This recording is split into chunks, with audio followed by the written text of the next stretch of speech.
ఈరోజు వచ్చేసి చికెన్ ఎలా చేశానంటే చికెన్ మంచిగా కడిగేసుకొని ఉప్పు పసుపు లెమన్ వేసి బాగా కడిగాను. రావద్దని, ఎందుకంటే కడుక్కున్న తర్వాత కాబట్టి వాటర్ బాగా ఎవాపరేట్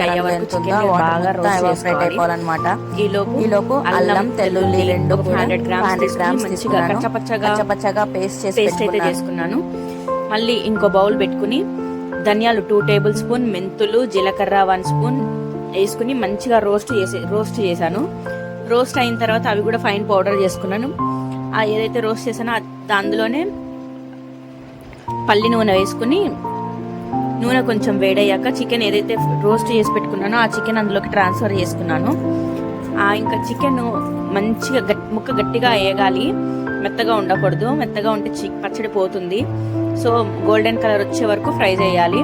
మంచిగా ఇలా వచ్చిన తర్వాత చికెన్ని ఇంకో బౌల్లోకి ట్రాన్స్ఫర్ చేసుకోవాలి. మొత్తం చికెన్ అంతా తీసిన ఇప్పుడు వచ్చేసి 2 టేబుల్ చూసారా చికెన్ మొత్తం గోల్డెన్ కలర్ ఎంత బాగా ఫ్రై అయ్యిందో.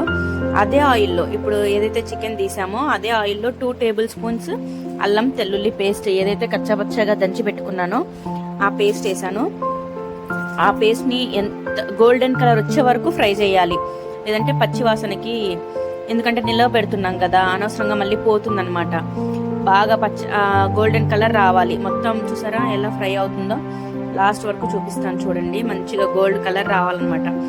అదిగోండి అలా ఆయిల్ పైకి తేలుతుందంటే అప్పుడు మనం ఏదైతే అల్లం తెల్లుల్లి వేసామో అది బాగా ఫ్రై అయినట్టు. ఇప్పుడు దంచుకున్న జీలకర్ర అవన్నీ జీలకర్ర ధనియాలు పౌడర్ వచ్చేసి అందులో వేసుకున్నాను. మొత్తం వేసేసాను నేనైతే.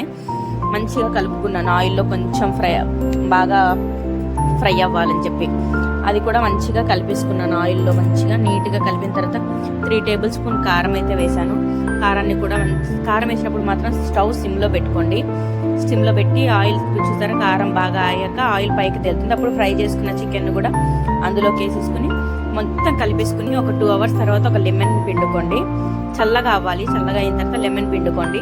లెమన్ పిండుకొని ఒక 2 డేస్ తర్వాత తిని టేస్ట్ ఎలా ఉందో చెప్పండి. Please do like, share, comment చేయండి. మా ఛానల్ని సబ్స్క్రైబ్ చేయండి. ఇప్పటి వరకు మా ఛానల్ని ఎవరైతే సబ్స్క్రైబ్ చేశారో చాలా థ్యాంక్ యూ సో మచ్. నిన్న కూడా ఎవరు సబ్స్క్రైబ్ చేసుకున్నారు 2, వాళ్ళకి థ్యాంక్ యూ సో మచ్.